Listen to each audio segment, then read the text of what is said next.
Hello, everybody. Welcome. My name is Teri, and my channel is called Holding Your Space. And I am here with my dear friend, Dr. Gail, Skywalking with Moon, who is an author and an ET experiencer and pilot, and has done many things in the realm of the galactics and the stars. So we thought it would be fun here to do a series on star people and the basic traits that we see them having. And you've written a book about it, haven't you, Gail? I've written a book about my um, missions, missions on the spaceship and going in and rescuing aliens from these type of Area 51 places. That's what my first book's about. Just Yeah, those missions. yeah. How I learned to fly a spaceship, which I read in 12 hours. I love that book. It's a great book. I've got it somewhere here on my desk, but I'm reorganizing. So yeah, Well, it, today we're going to talk about the Pleiadians. yeah, yeah. Which I think is important. Everybody's been talking about the blue light for quite a while, and we started on Meditation Tribe really discussing the blue light and seeing it about 3 years ago coming in. And I've used it for years with the Solaris Healing Center. Yeah, yeah. And do you want to describe the Solaris Healing Center real quick, or is that not part of this? I think it is. Well, the Solaris Healing Center is a show that Terry and I do once a month, and it's being able to bring in a blue light energy from a healing center that's designed for the angels and our guides and our power animals, things like that. And they allow us to bring that energy down to Earth using it for an hour during a show that we do. And it instantly lets everybody start their own healing. And then we go in and talk to people and help them out on some of their issues that they're having. Yeah, and it's amazing. You can go back to those videos years later and still watch them, and that blue light energy is still there. Right. So yeah, yeah.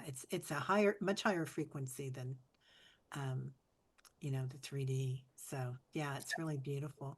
Yeah. So we thought we'd start with some of, since you're such a gifted experiencer, um, on the traits of Okay. the Pleiadians. Well, You want you want to? to start straight. So I just described the Palladians first. And Oh then, yeah.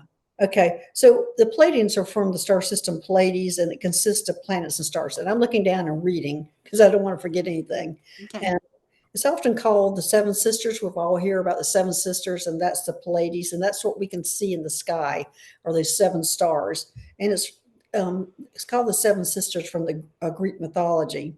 The main planet that reside on is Era, and it's ERRA, and that planet is very similar to Earth, and it has all the oceans and trees and everything, but it's just a little bit smaller. The Pleiadians are about 7 to 8 feet tall, but there are many different species, and I'll go into that in a later date or later in the show. They generally have blue or green eyes with light hair. They're benevolent beings, very nurturing to humans. There are other names you can hear them called are Nordics or tall blondes. They have participated in our evolution from the beginning. They were here before us. Um, we used to be dark skinned, dark eyed people, and now we have blue eyed, green eyed, blondes, and redheads all over the place. And that's from the influence from the Pleiadians on their hybridization program. So they are responsible for our upgrades. They work with our chakras, our emotions, our souls. They're moving us towards unity and love, which is how they are on their planet. They're moving us away from war, fear, all these things that keep us in the 3D world. They're wanting us to move along with them. The Pleiadians exist in a physical and non-physical on Earth. They're here. There's about 2 to 5,000 of them walking among us. And the reason they're here is because what we do here on Earth affects their star system. They're very close to us compared to other star systems. And so they want us to evolve. They want us to get rid of those wars, get rid of the fighting, get rid of the bombs, because all that does affect them and their ascension process also. So that's the very beginning parts of it. Do you want me to go into the descriptions of what the people are like here on Earth, or do you want to go into your I think it's really important. I think that that's a really good foundation to go into the what they look like, what they feel like, what they might be, their traits. Yeah, well, I'm going to talk about 10 of different type of Pleiadians that live in that star system. But people on Earth here, the traits that you'll see in somebody who has a Pleiadian heritage, and a lot of us have lifetimes as Pleiadian, so this is more towards the people whose original star seed is from the Pleiades. And these people are naturally want to help and teach. They're extremely compassionate, they're sensitive. They wear their heart on their sleeve. They're people pleasers. They don't like conflict. They can be passive aggressive, but they're never physically aggressive. They're empaths. They forget to release their emotions. They pin up everything and don't, the people that pin up everything and all of a sudden explode in anger and things like that, that would be a lot like a Pleiadian. And for their to release, they should be going over in a corner or some days to crying to release or do something to release that energy. They tend to be in bad relationships and they find people to be fixer uppers. So that's what the Pleiadians here on Earth characteristics are. That in their careers, they tend to be mediums, psychics, teachers, psychologists, social workers, healers, doctors, and nurses. They're here to make a difference. So that's the Pleiadians here on Earth. And we'll go ahead in our conversation. Then I'll talk about the different type of Pleiadians later if you want to. Or Okay, yeah, I feel like that what you just described is like every reader on YouTube practically. It's like, it is, and I mean, that's Pleiadians. We've all had lifetimes as Pleiadians, yeah, so it's pretty easy to fall into that. yeah, yeah, it's beautiful. So I've been working with the blue light ray for quite a while, and I feel like that is Pleiadian energy that comes in and channeling that into meditations. And what they showed me with that blue light was kind of like almost an instant awakening as it comes in, which you might call diamond light. There's a diamond sutra, and A Diamond Sutra. What's the Diamond Sutra? Sorry to well, interrupt. no, it's okay. It's okay. A sutra is like a channeling Well, I or know Sutra, but I don't know Diamond okay, Sutra. okay. But Diamond other people sutra. might, but other people might not even know what Sutra is. Oh, well, true. Okay. So sutra is the sutras of Patanjali's is what it's based on, but it's like a different proverb kind of in the Eastern religion.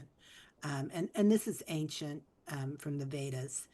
And the Diamond Sutra was actually lost, and it's more of a myth than a reality, they say, but isn't everything a myth? So, and the Diamond Sutra is like an instant awakening, like Moses in the desert, Yeshua in the desert.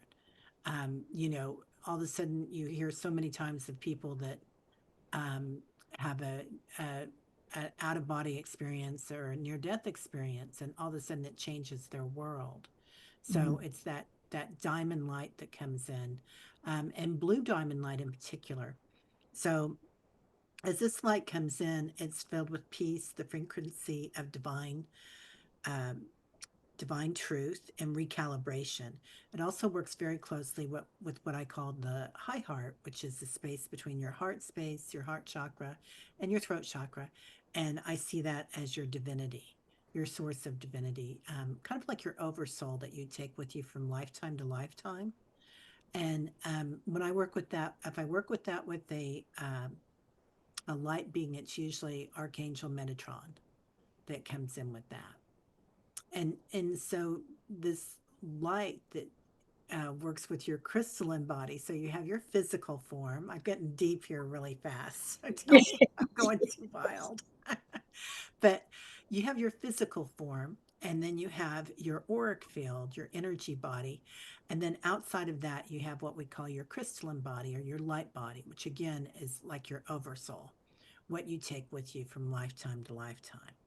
So it works with they work with the higher mind with the crystalline grids. There is a crystalline grid that goes around the planet Earth, and you'll find them there many times. And we meditate out there too, and it's in the atmosphere of the planet, and it's kind of where we're headed. It's a frequency that we're going to. So this ray clears distortion in your throat, third eye, and high heart, helping humanity speak light. Hold Not on one more time. Will you repeat that again? uh-huh. This ray clears distortion in the throat, third eye, and high heart, helping Okay. humanity speak Uh, light. Can I Not stop you there? I'm going to yeah. interrupt your thought. Okay, so it's the throat chakra, the third eye, and the high heart. So what's happening when it's opening that up? What does it allow? What's what occurs when that's opened up? Okay, when that opens up, you go into your subtle senses. So, not just your clairs, clairvoyance, claircognizance, all your clairs. It also goes deeper than that into more subtle clairs, like remembering past lives, the field of Akash. As you go into that dimension or that ray, you know, you know who you are, you know where you came from, you know the universe, you know the multiverse. Okay. So it's an intuitive knowing that's combined with your light body, and when it's combined with your throat, like you were describing the Pleiadians, how sometimes they can't speak their truth on this planet, which names a lot of empaths on this planet currently. Hello, Yeah. and but but it activates that high heart. It activates your throat chakra. So not only So can that means, okay, so let me just do a scenario. So does that mean you're opening up the heart chakra that you can speak from your heart chakra instead of your head chakra? From your head, coming from your heart instead of your brain? Is that opening up that connection so you can move towards working from your heart instead of your head? exactly. Yeah. Working from your heart instead of your 3D head. Yeah. So, yeah. And your mind is already awakened, right? Our Right. consciousness is already awakened. You have a super consciousness, your higher self that's always awakened. And but right now when we're on this planet, we're in the 3D. And so we're working with our senses, we're working for with constructs and judgment, lots of judgment. So and working with your throat chakra is a lot about judgment, and Right. especially the back of your throat chakra with what you say to yourself. So we're really changing our story is a huge part of this. I'm glad you said that because I'm just getting this download. It's really about changing our story of who we are. Like one of the best soul questions you can ask is, "Who am I?" Right. And I'm going through a big change on that myself right now. yeah, right. Mhm. Do you want to talk about it, or I mean, this is all I new. don't have a grasp of it yet. Yeah, So, but part of it's from me putting my book out there and opening up that what I've been doing and being a little raw about it. So it's actually opening up other areas at that same time. vulnerability. Yeah. Yeah, that's a beautiful thing. And when we can be vulnerable like a child with joy and love, Yeah. that's that blue ray. So the bliss. Um, so also working with the changing of the guardians, and I've been talking about this for a little bit, being sovereign. Like you are divine being, you are a creator, we are all creators, and that's that divinity within us that we're activating, so that even though I still call in 33 trillion angels, times 144,000, um because I want to and I like the energy of it. You're not leaving any for anybody else. Well, why not? Why not have a party if you can? But bringing all that energy in is huge right now. But knowing that when they come in, they bow to us in reverence because of they honor what we're doing, and that's the thing that I get all the time when I meditate. It's always, you know, I ask them, "Why are you doing this? Why are you helping these people? Why are you doing all this?" And they're like, "It's an honor to serve." Yeah. And so that's kind of us coming to this planet at this time. Right. And it's amazing that there's no monetary exchange for that. Everybody just does it to, Yeah. for the betterment. Because I've been asked that many times is are you getting paid for what you're doing? Well, no, No, no, neither they're are not. they. Right. Yeah. Yeah. It's it is an honor to serve. And that's what I hear them say time and time again. And what's interesting is they were talking about the third eye. A lot of times when I'm working, I'm sorry, there's a gnat that's flying around me. I don't know what they want my information for. But but a lot of times what they do is they touch their forehead to mine.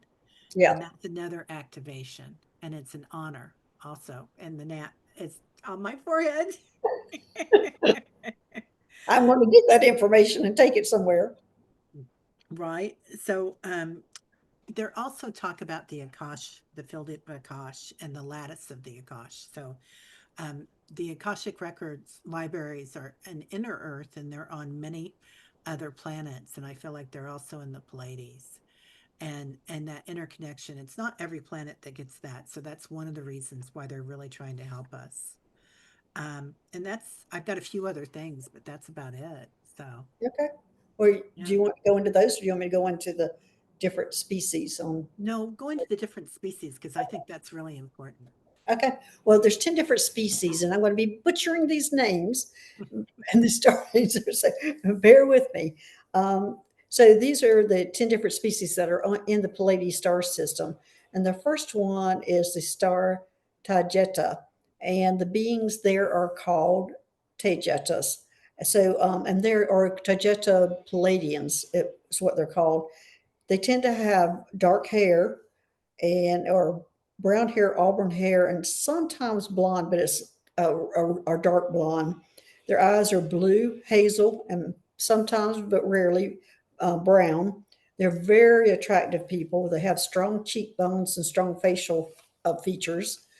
The next one is the star Alcyon, and the people there are called Yena, and they are Caucasian. They look like Caucasian Earth people, and even in their size, their color, everything looks very much like a Caucasian here on Earth.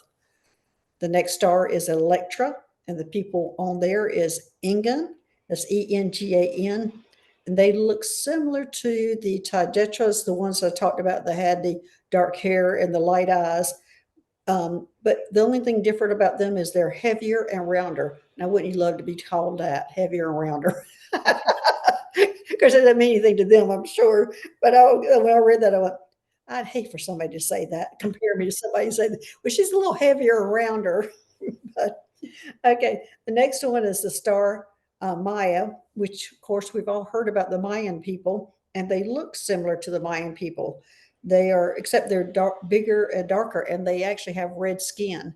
And so they are very, very, very, very present with those people, with the Mayans and the Hopi Indians, and all those. They are very connected with them, and these natives will eventually have their day because they're the ones that have always been connected to them, and they're going to have their aha moment soon. I think they're going to be going, we've been telling you this, we've been telling you this. So the star Pleiadian is, the people are Salatians, and they're Caucasian on Earth. They look like the Caucasians on Earth, except for they're bigger and taller, but they look a little more alien-like. And I've seen these people on several different planets. They're extremely blonde and they have lighter skin, and they do, as I said, appear more alien-like because their skin is so light, their hair so light, they cannot fit in here. Are And their noses kind of different too? well, they look very human-like. I would, well, their nose do, but I don't think that would be the thing you would notice as much Okay. about them as much as their coloring. Okay. Um, so the next is the star Astrotype, where the people are Elohai. They look human but have longer, elongated skulls. Um, and the skulls are larger also. The star Celanerio, Celanero, not sure I pronounced that right. And the Celestius are the people there, and they have, let's see what they are. They are actually the blue Pleiadians. They're actually subspecies of the Dromonans. They look human except they have blue skin or blue tint to their skin. And then the star Maropa, the people there are Hades or Hadio, and they're a feline race, usually lions and tigers. They're 9 feet tall. They can be biped or quadruped. The next one is the Atlas star, and it's the Atlantis people, and they're humanoid giants, copper skin, blue, green, and brown eyes. And the last one is the Stereope star, which is the Saka people. Saka. Yeah, I think that's how they pronounce it. But these are the reptilians. These reptilians are warm blooded, benevolent, positive, and so these are our positive reptilians. So those are the 10 species that are actually on the Pleiades. We all want to think of them as just blonde haired, blue eyed, good looking people, but that's how many different species are on there that we know of. That means there's so many more. Wow. So these Atlantean red giants, very interesting. I just saw an article this week about, some of the things that they're discovering right now that they're doing the big digs and the giants in indigenous lands in the States, and then also, I think, South America and China. That's the word I was looking for is indigenous people. Yeah. I'm going. I was struggling with that. Yes, the indigenous people. It's not the indigenous. They have been around for the indigenous from Peru, the Mayans, Yeah. all of them, and Yeah. Hawaii. Very connected to Hawaii too, with the and the Polynesian. Yeah, and the giants they've talked about even this article that I saw they were talking about this could have been what the race one of the races that was left over from Atlantis. And Right. you were talking about, yeah, the Right. Atlanteans. Yeah. I see so many of these beings in Yeah, vision. yeah, you do. Yeah. They're and in my family, I gotta say too. Right, right. Half Yeah, of my but family. this opened me up when I was looking at this, Mhm. that I have always been I was telling Terry before the show, I've been talking about that I really don't have that big of a connection working with the Pleiadians, and then when I started reading this, I went, "Oh my gosh, I have a big connection to these Chargetans, a big connection with them," and also, what was the other ones? The other ones I've seen on 2 different planets. The ones,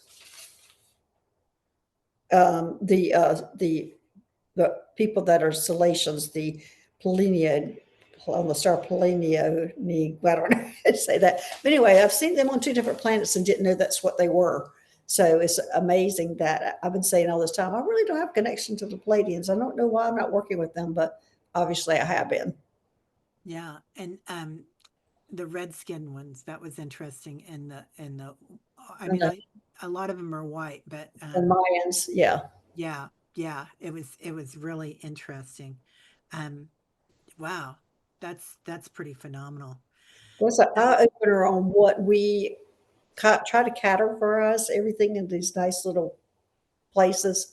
Like, as I said, we think Palladians are blonde, blue eyed, nice looking. And then we think like Arcturians are blue. So and it was the information I was sharing many years ago until I started discovering a whole lot more. It was a lot simpler then. Now that I know about all these different species, it's a little harder when somebody says, well, what's my original star seed? And you're going, right? yeah, exactly. Yeah, yeah. I always think, what do you feel called to at that moment, Right. like at this time in your life? Because I've seen a lot of these beings even walking on the planet. Right. Well, Um, they also have so many different lives, different beings, different planets, and different stars. So they've been so many different things. yeah, yeah, they get around. Kind of like the Vikings, right? Which Yeah. all Nords. Yeah, they get it. That's what I was kind of thinking of. I have Nordic heritage, um, and part of that is they went everywhere, and so it keeps getting bigger and bigger and bigger on DNA.